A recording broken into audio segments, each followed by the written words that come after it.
ونستغفره ونعوذ بالله من شرور أنفسنا ومن سيئات أعمالنا، من يهده الله فلا مضل له ومن يضلل فلا هادي له. أشهد أن لا إله إلا الله وحده لا شريك له، وأشهد أن محمدا عبده ورسوله صلوات الله وسلامه عليه وعلى آله وصحبه ومن دعا بدعوته واهتدى بهديه إلى يوم الدين.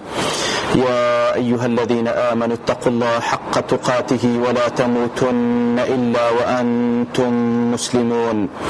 يا أيها الناس اتقوا ربكم الذي خلقكم من نفس واحدة وخلق منها زوجها وبث منهما رجالا كثيرا ونساء، واتقوا الله الذي تساءلون به والأرحام إن الله كان عليكم رقيبا. يا أيها الذين آمنوا اتقوا الله وقولوا قولا سديدا يصلح لكم أعمالكم ويغفر لكم ذنوبكم، ومن يطع الله ورسوله فقد فاز فوزا عظيما. خوشحال لا واني دوم لو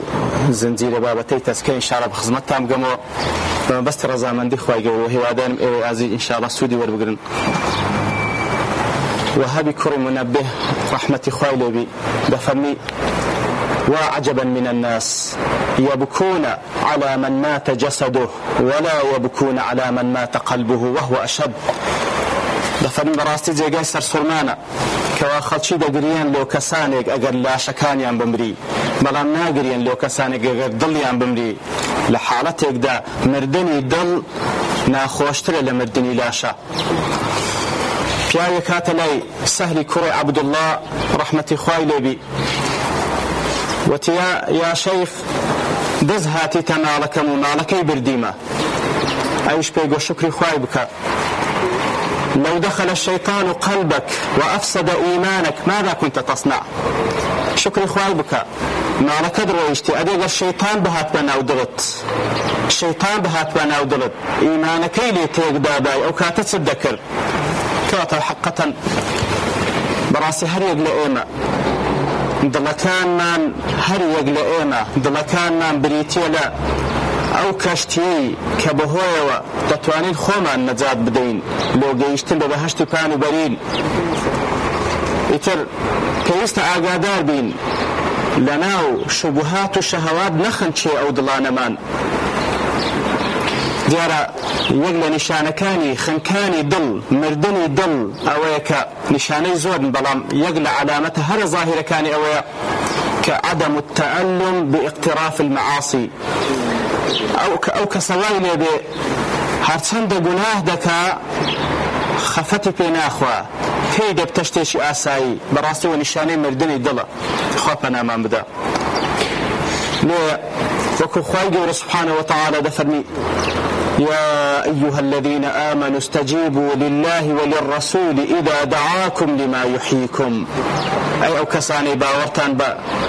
كساني باورتان هنا استجيبوا لله وللرسول ولاني بانقوازي خواب پیغمبري خواب دن وكاتك وبانكتان دكن لما يحييكم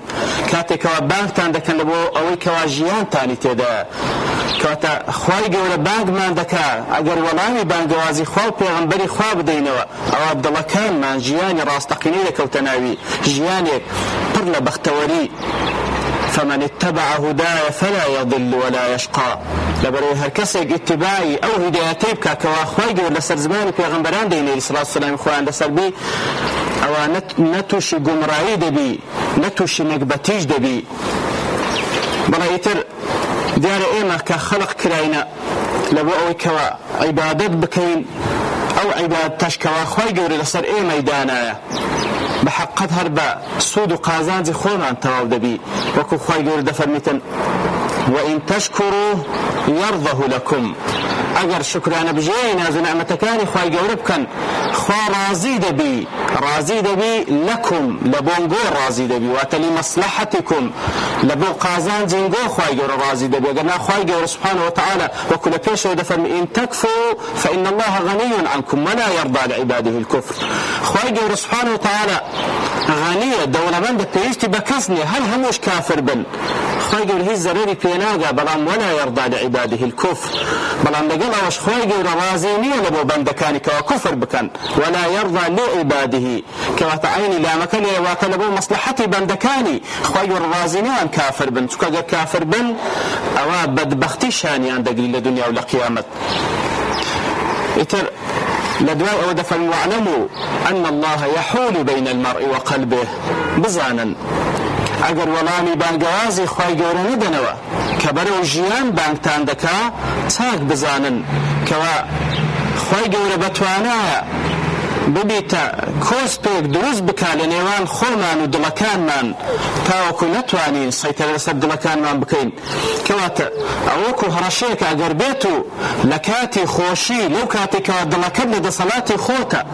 ئەگەر بێت و هەوڵ نەدەی بەرەو ژیان بووبەی بە ئیستیجابەکردن لە بۆ بانگەوازی خوا و پێغەمبەری خوا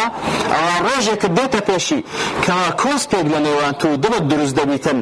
لە دەسەڵاتی تودا نامینێ جا وەکو مفەسرین دەفەرمون لە دەسەڵاتت نامینێ وەکو عقوبەیەک خوای گەورە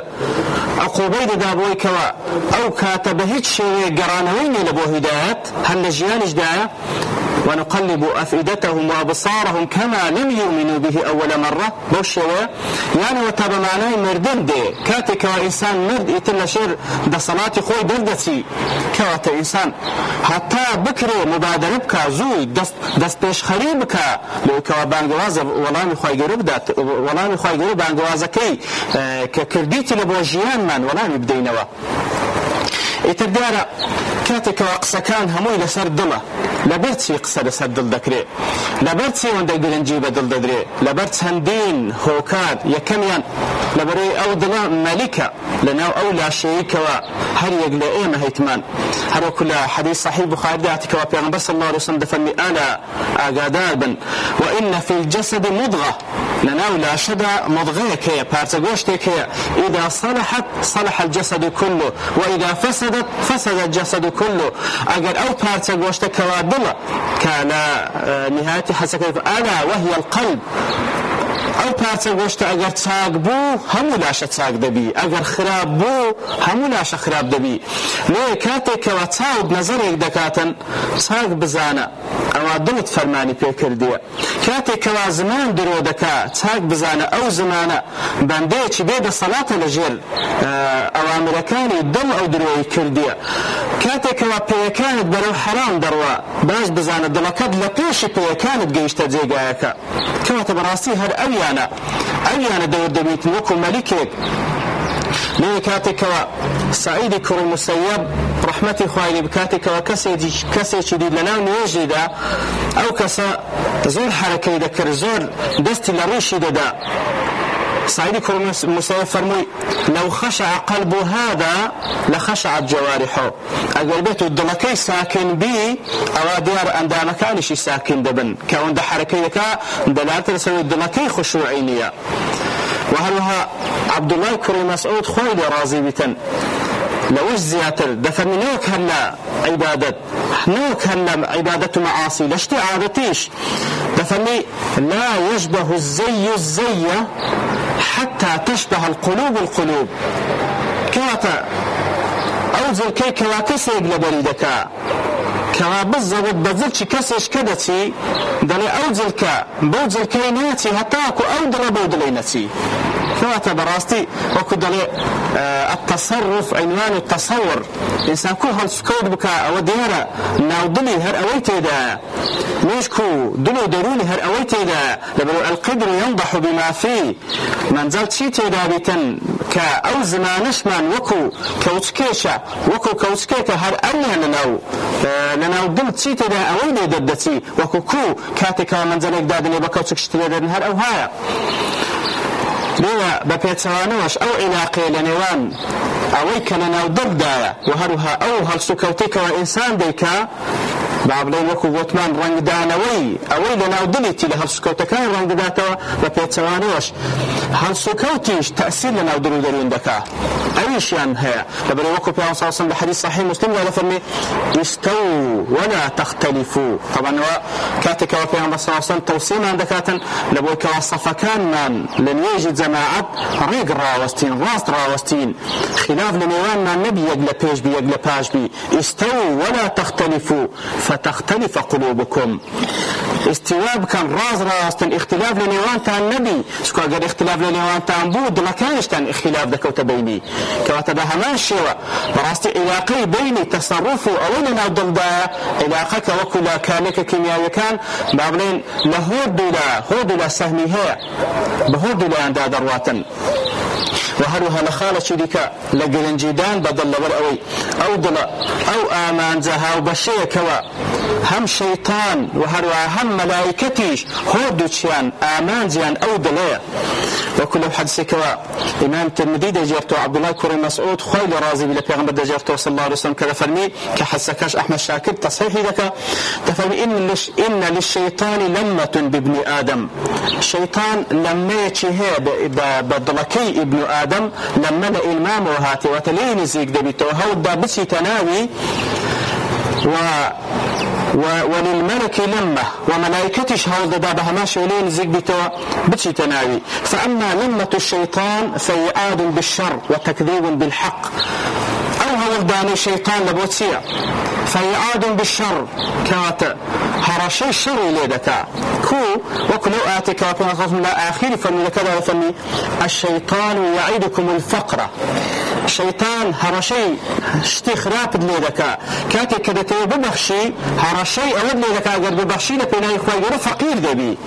كات إعاد بالشر هل كان يشتاف دكي أو هرشي ليدك عاقبتي أو كانت زور خرابة ده الترساني وتكذيب بالحق وهو لقل دداب تاوكوتو والعياذ بالله حق بدرو بزاني أو حقك لا أخوي جروه هات بدرو بزاني ليه وكل هاتكزفن ويأمركم بالفحشاء وهو فرمان تامتو لك أبوي كوا تشتي خرافة أن زين دنك للصبي هموش تخرافة كان بدرو زانيني دين إخوة والعياذ بالله. وأما لمة الملك بلام لمي ملك إلماني ملائكتك هولداني ملائكتك لغن أودلا فإعاد بالخير ببيت سوانا وعدي خيري بيدا حكاتك وديوي إيشي تاق بكا لبيش تاوي شيريني دكا وإيشي تاكا وعدكاني إخواي قولو أزو باداشتو بهشتي بفكر ديني توا وتصديق بالحق وهروها هاني ددا بويكا أو حقي للا إخواي قولو تصديق بكا بتساتي بزاني كاي بيبكا أجد فما وجد ذلك فليعلم أنه من الله فليحمد الله. يترهك سيهستي بوكر كوا هاندرك هي لداخل خوي هاني دل على بوكاريتاك وبا حمد سناي خوي جوربك وللعين خوي جوري وكوا ملائكتك هانددا.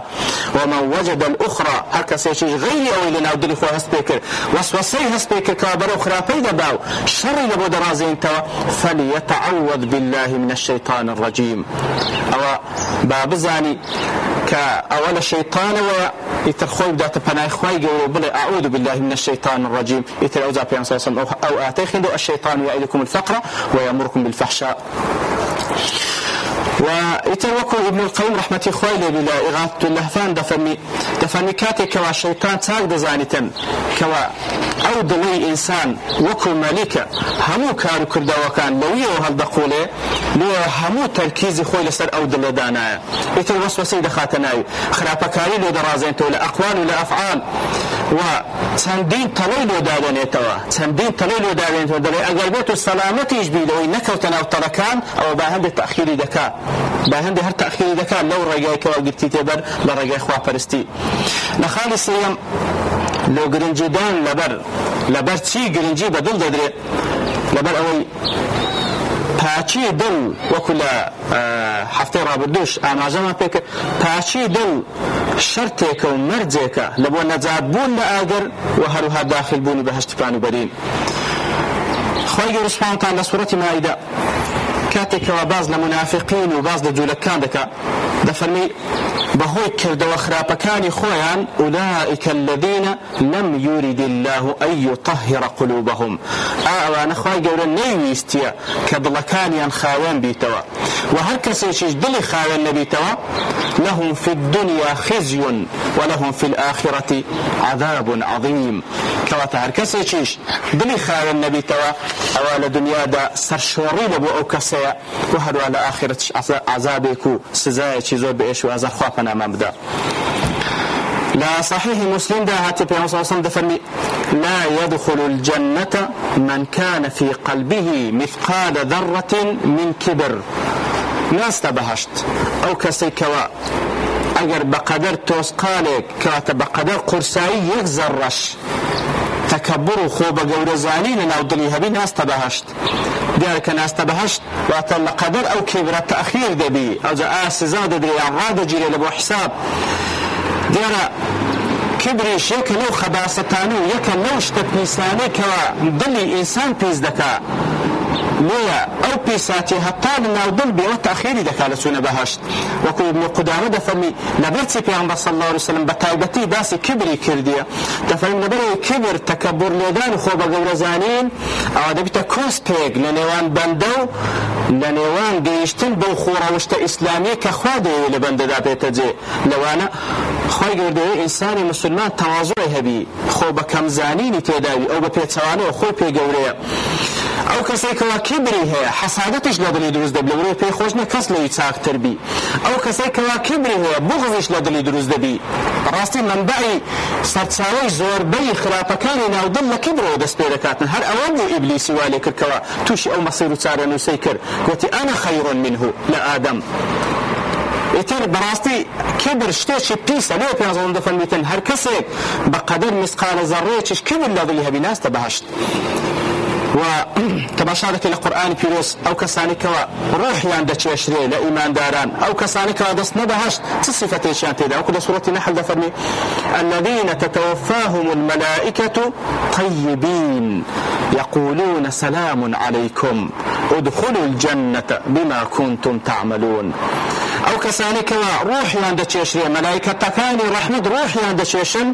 لكاتيك ذاك روح ياند تشري طيبين أو باكن دليان باكا كردوان باكا أو جا بيان دارين سلامي خواتان لبي برون برو بهشتكان بهوي أو كردواني كدتان كد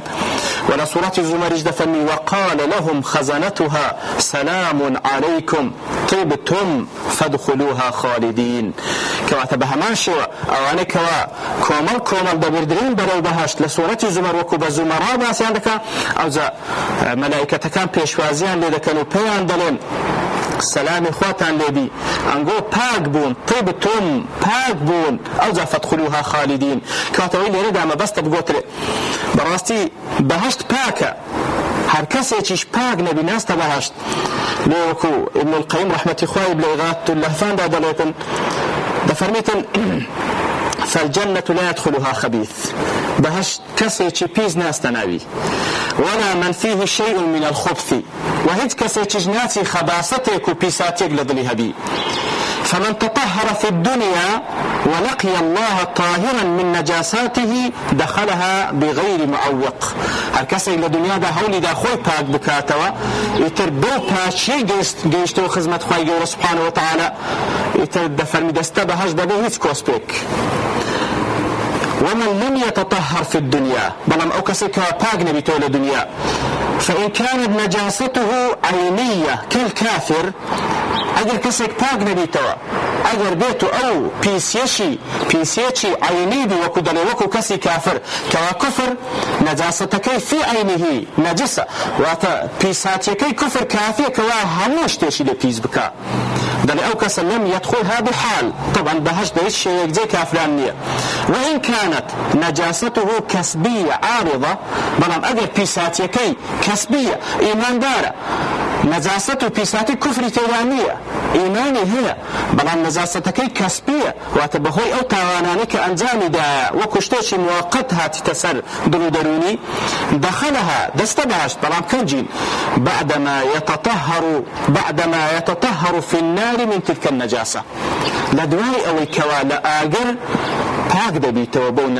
بەو ئاگری لە نەجاسەت و پیساتیەکەی پاک دەبیتەوە ئەو دەستە باش ئەوجا ئیواهەیە هەر بە مەسائب لە دنیادا پاک دەبیتەوە لە گوناهەکانی ئیواهەیە بە تەوبە بەس بە تەوبە خوای گەورە سوبحانەهو وتەعالا چاوپۆشی لە هەموو گوناهەکانی دەکات ئیواهەیە بە مەسائب ئیواهەیە بە ناخۆشیەکان و ڕەحکێشان ئیواهەیە بە عەزابی ناوقەبر ئیواهەیە بەوەن دەشکۆتای پێنایە ئینەه دەبستە ناو جەهەنەم هەتا پاک دەبیتەوە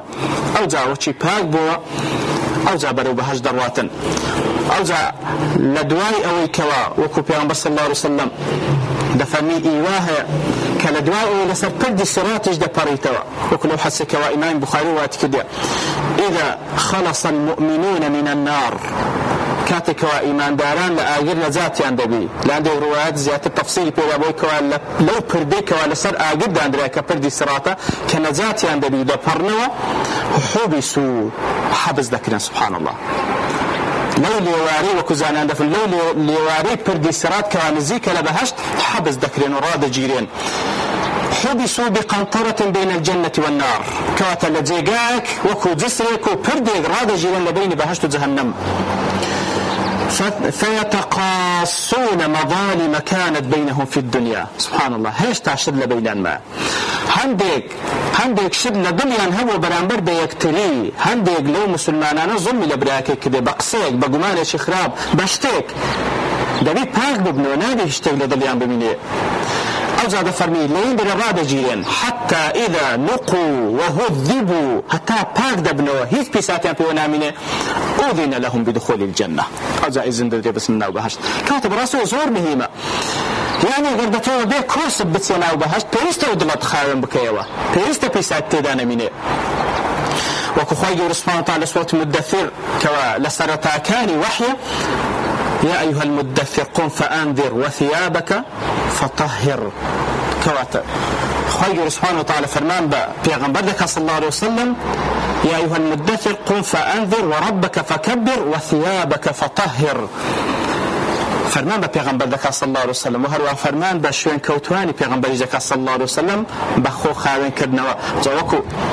جمهور مفسرين لا سلف رحمة إخوان لبي وهروها لدواء أوانيش دلين المراد بالثياب ها هنا القلب أو كما بست ليرا لا لو ثيابك خواهي قرد فني باشب كواب بيشتا ضلت باق بكيوا بس باشب كينوا لا باشب كينوا والمراد بالطهارة أو كما بستش لطهارة خاوينة كتيرة إصلاح الأعمال والأخلاق تمشاك هو دلان كواتا أول راسني كسيك شردلة نو كسيك ما بس ما بغلط تبقى شردلة واتم عمل هيج إشكال جنية نا أجر أو دلت باق دي كردوي تاشي لي بباج دكوي ليه ما بس ليه دا دلت خاوان بكوا بتي بكارو كردوي جوان بقفتارو كرداري جوان فيستا تاشي بكوا ديار قولترين نزاسة بيساتيج وكلا وانا رابط بيكر الشركة بريادانها وبش لبو خواهي قول والعياذ بالله وخواهي قول سورة التوبة فرمي يا أيها الذين آمنوا إنما المشركون نجس فلا يقربوا المسجد الحرام بعد عامهم هذا كواتا مشركون نجسا بيسا زاوكو زانان دفرمون بيساتي مشركان بإجماع هرتار مذهب فقهاء هرتار مذهب بيساتيكيان بيساتي ذاتي نية وكل أشياء بيز بي نبرو بلغها لقرآن بيروزو لفرمودكاني بيغمبر صلى الله عليه وسلم كسي كافر ومشرك ذاتكي بيز نية بدليل إخوائي قول سبحانه وتعالى ڕێگای پێدا خواردنیان بخۆین و پێغەمبەر صلی الله عليه وسلم بەفعلی خواردن و خواردنەوەی ئەوانی خواردی ئاویان خواردیتەوە و لەو قاپ و قاجاقەی کە ئەوانی ژنان و ئاوی لێ دەخۆنەوە ئەینی پێغەمبەر صلی الله عليه وسلم دەیخواردتەوە کاتەوە بەڵگەی لەسەرەوەی زاتیان پیس نییە بەڵکو عەقیدە و باوەڕیان پیسە لێیە لە گەورەترین پیساتی خوای گەورە باسی زاتەکەش دەکات دەفەرمی هەر پیسە ئەو کەسە لوكو كباز لكوري نوحيش دكاتن عليه الصلاة والسلام كاتك ودخنشي لقالوا كسان كدخنشي عن التعبير لعملكي دكا لذاتكي بالتعبير لعملكي دكا ودفمي إنه عمل غير صالح إنه ليس من أهلك إنه عمل غير صالح أو كري تونية أهل تونية أقل بنسبش كرت بلام أهل تونية تبني هو كردوي غير صالحة كردوي باش نية لو أهلي تو أو كسانك وإيماني عن هنا وديار النجاسات كدلين بيساتي جورترين بيساتي شركة بلام ديار درجاتي شهية دەرەجاتەکانیان تایبەتیش نییە ئیلا بە کافران وەکو باسمان کردکەوە ئیمانداریشی ئەو پیساتی تێدا ئیتر ئەو پیساتیانە وەکو ئاماژەمان پێ کرد تووڕەبوون پیساتی لە ناو دڵ و دەروون تەکەببوڕ حەسادەت و هەروەها چەندین نەخۆشی دیکە وەکو لە صحیح بوخاریدا هاتە پێ دەفەرمی لا تدخل الملائكة بيتا فيه كلب ولا صورة سبحان الله دەفەرمی مەلایکەت ناستە ناو ماڵێک کەوا ئەو ماڵە سەجی تێدابی و یاخود سوورەی تێدابی وێنەی تێدابی ڕسمی تێدابی ئیمامی ئەبوو حامدی غەزالی لە ئەحیاکەیدا دەڵێتن دەڵێ والقلب بيت هو منزل الملائكة هو مهبط أثرهم بەڕاستی دەڵێ دڵ ماڵێکە ئەو جێگایەکەوە مەلایکەت لێدا دەبەزی و ئاسار و شوێنواری ئەوەی پێیتی لێوەندە لە بەجێ دەمینێکەوە ئیمان و علم و ڕەحمەتە ومحل استقرارهم والصفات الرديئة مثل الغضب والشهوة والحقد والحسد والكبر والعجب وأخواتها كلاب نابحة دەفەرمی ئەو صفاتانش کەوا ئیشارەتی پێکرد وەکو تووڕەبوون وەکو حقد وەکو حەسادەت وەکو ئەو نەخۆشیانەی دڵ دەڵێ ئەوانە حاشاش ڕووزە نافتان دەڵێ ئەوانە هەمووی ئەوانە سەگن دەحەپن لە ناو دڵدا کو مەلایکەت دەستە ناو دڵێک کەوا ئەو کلابانەی تێدا بیتن کو مەلایکەت دەستە ناو دڵێک کەوا سوورەیەکی تێدا بی کەوا عشقێکی حەرامی تێدا بی لۆ کەسێک کەوا لا يحل لك کاتە بەڕاستی چاک بزانین مەلایکەت شکێنێتە ناو ئەو دڵت واتە مەحروم دەبی لەو شتانەی کە خوا بۆ مەلایکەتانە ڕادەسپێری لەبەوەی کەوا ئیمان و تەوفیق و نور و علم بخاتە ناو دڵ و دەروون کاتە ئەگەر دەتەوە مەلایکەت لێ بزیگ بیتەوە پێویستە ئەو دڵت خاوین بکەوێت لەو شتانە لە هۆکاری چارەم لە گرنجیدان بە دڵ ئەو دڵە ئەو جێگایەیە کەوا خوای گەورە تەماشای ئەوێن دەردەکات سبحانه وتعالى لە بەندەکانی هەروەکو پێغەمبەر صلی الله عليه وسلم دەفەرمی إن الله لصحيح مسلمة إن الله لا ينظر إلى صوركم وأموالكم خوای گەورە تەماشای شێوەکانتان ناکە هەیکەلی خارجیتان و تەماشای ماڕەکانیشتان ناکە ولكن ينظر إلى قلوبكم وأعمالكم تەماشا خوای گەورە سبحانه وتعالى گرنگی بە چێن دەرێ دەدا تەماشای چێن دەرێ ئینسان دەکا تەماشای دڵەکەی دەکا و تەماشای کردەوەکانیش کاتە زۆر مهمە دڵ و هەروها کردەوە نییە بەتەنیا دڵی پاک بی بەبێ کردەوە تەماشای دڵەکەشی دەکا و تەماشای کردەوەکەشی دەکا لێ وەکو زانان دەفەرمون کەسانێک هەنە دڵەکانیان وەکو قەبر وایە قبر کووە دەبینی زاهیرەکەی زۆر جاران دەبینی لە بەهاران چەندین قبر هەیە گوڵ و گوڵزاری لێشین دەبی بەڵام ناوەڕۆکەی چی تێدا ئەو قبرە چی تێدایە لاشەیەکی مردووی تێدایە لاشەیەکی ڕزی تێدایە وەکو هەندێک لە دڵەکان وەکو ئەوەن وەکو ماڵێک کەوا ماڵەکە داخلی زۆر تاریک بی بەڵام لە سەرباندا گرۆبێکی گەورەی دانایە بەچکەلێک دێ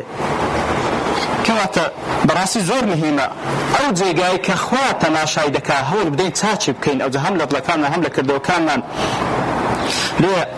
جێگای سەرسوڕمانە کەسانێک کەوا ئەوەندە ئیهتیمام بە لاشەی دەدا ئەوەندە ئیهتیمام بە هەیکەلی خارجی دەدا بەس لە بۆ ئەوەی کەوا لە پێشچاوی خەڵکی ڕێکوپێک بی خۆوەشیان ئیشکالێک نییە بە شەرتێکەوە ئیفراتی تێدا نەکرێ یان لە سنوور نەبەزی لەو حاڵەتەش بەڵام لەگەڵ ئەوەش ئەوەی کەوا مهمە ئەوەی کە جێگای نەزەری خوایە کە دڵەکەیتی ئیهتیمام پێ نادا هەوڵ نادا دڵەکەی بڕازێنتەوە بۆ تاعات و عیباداتانەی کەوا خوا پێی لێ ڕازی دەبیتن جا تەماشاکە لە گرنگی دڵ تەماشای دەوری چەند زۆرە وەکو زانان نمونەی زۆر جوان دەبێن دەڵێن زۆر جاران هەیە کار و کردەوە هەیە ظاهرەکەی کوفرە بەڵام خاوەنەکەی هیچی لەسەر نییەکەوە کاتێک ئەو کوفرەش ئەنجام دەدا لەبەر چی لەبەر ئەوەی کەسێکە مکرەهە وقلبه مطمئن بالإيمان ظاهری شەکەی کوفرە بەڵام لە دڵەوە ئەو مطمئن بالإيمان دڵەکەی زۆریان لێ کردی ئەو کارە لە بە ظاهری ئەنجام بدا وەکو ئەوی بەسەر عەمار هات خوای لێ ڕازی بوانێ كات ظاهري شكي كفرة بلان دلكي وقلبه مطمئن بالإيمان كدلكي مرتاح بإيمان يقلابه يتولبه إيمان ما دام مكراهه هيك لسرنية كات واتسبه يقوري أو مسألة تسمى نصيري أو حالتي دقوري دلكيتي حكم دكابه كوا بلو بهشت بيان بلو جهنم باو كارو كردوي كوا ظاهرا هردو شان ظاهريا وكو يكا بلان حالتي دي كشي جاری وها انسان ظاهری ایشی زور چاک دکا بلام لبر اوی لبلوه بشوینی که خوا دیوه اویش چاکی دبیت مایی اوی کوا ببیت یگلو کسانی کوا جهنم پی خوش دکری خوا پنامم دا وكل حدثك صحيح مسلم دعته بين صوص باس لو سي تاقبي دك اول من تسعر بهم النار يكن كسبش همو كسي كوا جهنم بيغرم دكري او كساننا كسي شي قران خين قران لدر كسي شي عالم ده قران بس لبو هنديتي كوا خلق بيبلين عالم وقران خينا يتخايل في دروت كرت كسي شي مجاهد لبيناي خوايدور جاني خوي بخشيه خواهی گفت پیدا فرمی درات کرد لبود که خلق پید بلین آزای کسی چی منفق که مال خوی هموی بخشیه لپینای خواهی گفت پیدا فرمی درات کرد لبروی پید بلین سخی ایتر همو اشتانشتان ورگتو او کسان که جهنم پی خوش دکر خواه پنامان بدا و لوش زیاتر تماشای او حدیثی پیغمبر کن صلی الله علیه وسلم وکل سنن ابی داود هاتیه دفرمي إذا عملت الخطيئة في الأرض أجر جناه لا خاك أنزام بدري كان من شهدها فكرهها أو كسي كوالين دري موجودة كو جناه ذكري بلان بدل بينا خوشة وقال مرة أنكرها لرواتشك فرمي أنكرها إنكاريش كرت كمن غاب عنها وكوا ويكوالوينية هيج جناه ناقاتي بلام اقادار من دير يعني بدل ما ندوي خوش ندري والله كانت لهم زي قاش خراب موجود بو اتمهم بدل قلبان منا يا كم مرتبه اويك انكار بكي خراب لحد زي قاق بو بيست انكار بكي تو او ذا بقصه بهالشيء لمراتب كاني انكاري منكر كا يا اخوي عمر ما بدا باسي لكن بيست انكار بكي كيف نكره انكار بكي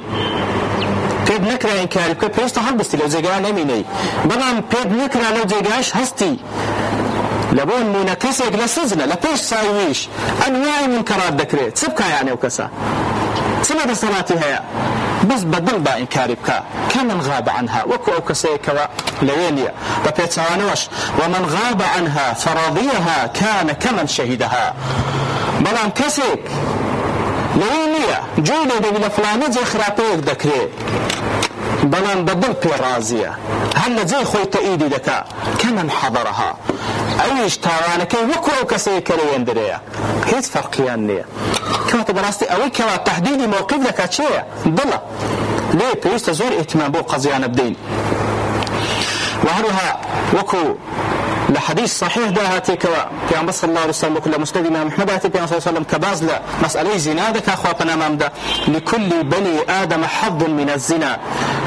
هر کسی لبني آدم بشيشي لزنا هرب بردكوي أو ذاك بعض ذاك الأندام كان لو أنا دفن وزنا القلب التمني وزنا القلب التمني كما الزنا دلتسية تمنى خلاف بك بتمنى كاتب راسي زور خطر بيست آگادانی اوش تانبین بخیالنا داده تمنای دکین بيست زور آگادار بین كاتب اوش عيني يقلوش تانيك إنسان أقل پر بدل حزبك زنابك والعياذ بالله تمنى بك لبوه الرئيق لكوي بهماشد هو زنايا أو بشي دواء لو زنايك واديك أو تمنى دك وبلغش كاش لسر نيت كتسن دوري هي وياخد دلت سن دوري هي وكل صاحب بخاري في نصر دفن إذا التقى المسلمان بسيفيهما فالقاتل والمقتول في النار دو مسلمان هاتني برانبري يكتري هودو شيان تقدارا أويدا كجريو أويدا كجريو أويدا كجي قاتل ومقتول هودو شيان لجهنما فقلت يا رسول الله هذا القاتل إباشا قاتل ديارك وقتلك أنزام دا فما بال المقتول أن إباشا كجراو كله دست جهنم يا رسول الله قال إنه كان حريصا على قتل لصاحبه دبروا أوج لدنا حريص بلا سروي كوا برام بركي بكجي كواتا براستين يتكيا ويلي دكاتن كوا بفعلي أي شان تاوانك على دقري يتر ديارة ظاهر وباطن وقوة ما زور علاقة بيكتر هي لإخوة سبحانه وتعالى داواما لذلك لو آتك وكوزانانا لنا آياتي محنة كوا امتحاني كسالك دكاتو كإدعاء خوشويستي خواهي قوردكا خواهي قورد فرمي قل إن كنتم تحبون الله فاتبعوني يحببكم الله أقر نقول راز دكان إدعاء خوشويستي خواهي دكان دي اتباعي پیغمبر بكان صلى الله عليه وسلم كانت أو خوشويستي لو دلتانا تيست بكارو كردو بيسا من اتباعي سنة پیغمبر بكان صلى الله عليه وسلم أقر واتانكر يحببكم الله أو خواهي قوش خوشتاني ديو يتر ليل دا دوستين لبتاوبوني كاتك إن شاء الله تعالى وأنا كاين ده الدين وخزمة أو بابتو زياتر إن شاء الله قصيدة ذكين سبحان ربك رب العزة عما يصفون وسلام على المرسلين والحمد لله رب العالمين.